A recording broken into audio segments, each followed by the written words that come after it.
BNP তাদের শক্তি কমে গেছে। শক্তি কমে গেলে মুখের বিষ উগ্র হয়ে ওঠে। মানুষের শক্তি কমলে মনে রাখবেন মুখের বিষ উগ্র। বিএনপি নেতাদের কথা শুনলে এখন এটাই এত বিষ তাদের মুখে, এত বাজে কথা, এত নোংরা কথা একটা রাজনৈতিক দলের নেতারা করতে পারে, এটা বিশ্বাস করতে কষ্ট।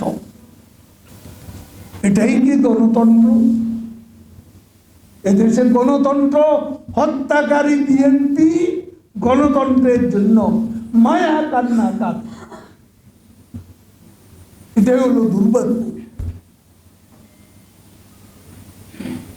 আমরা সঠিক পথে আছি। আজকে বাংলাদেশের যে যেটাই বলুক, আমাদের ভেতরের খবর আমরা জানি। ওবায়দুল কাদের বলছে যে বিএনপির শক্তি শেষ হয়ে গেছে। তো বিএনপির শক্তি শেষ হয়ে গেছে কিনা ওটা আপনি খুব ভালো করে জানেন। এই যে 25,000 নেতাকর্মীকে গ্রেপ্তার করলেন, দলের মহাসচিব সহ সবাইকে বন্দি করলেন, তারপরেও বিএনপির যে পথ চলা, বিএনপির যে অগ্রযাত্রা, এটা কিন্তু আপনি রুখতে পারেন। এইটা বলে নিজেরা আনন্দ পাচ্ছেন যে কি ব্যাপার, এত স্টিম রোলার চালানো হলো, তারপরেও তো তাদেরকে দমন করা গেল।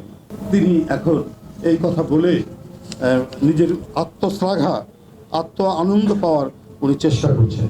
গোটা বাংলাদেশ এখন আওয়ামী লীগের জমিদারিতে পরিণত হয়েছে।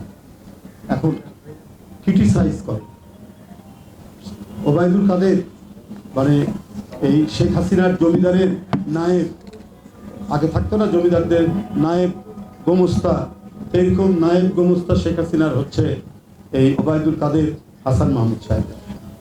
এক বর্বর ভয়ঙ্কর পৈশাচিক একটি শাসন চলছে। তার মধ্যে কোনো মানবতা নেই, তার মধ্যে কোনো বিবেকবোধ নেই, তার মধ্যে ন্যূনতম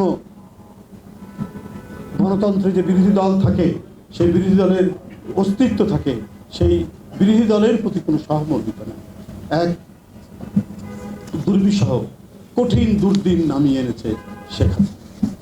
সুতরাং এইখান থেকে জাতির ত্রাণ, জাতির মুক্তি না হলে পরে আপনারা প্রত্যেকেই কিন্তু একটা বন্দি দশার মধ্যেই থাকবে।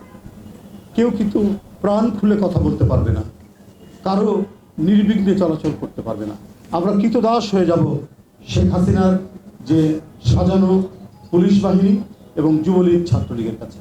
তাদের অনুমতি নিয়ে আমাদের বাড়িতে যেতে হবে, বাড়ি থেকে ফিরতে হবে। 30 লক্ষ মানুষের যে আত্মদানের মধ্যে দিয়ে আজকে বাংলাদেশ এই পর্যায়ে আসার কথা ছিল।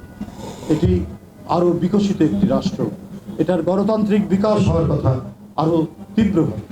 সেখান থেকে নামিয়ে নিয়ে আসা হয়েছে শেখ হাসিনার জমিদারিতে।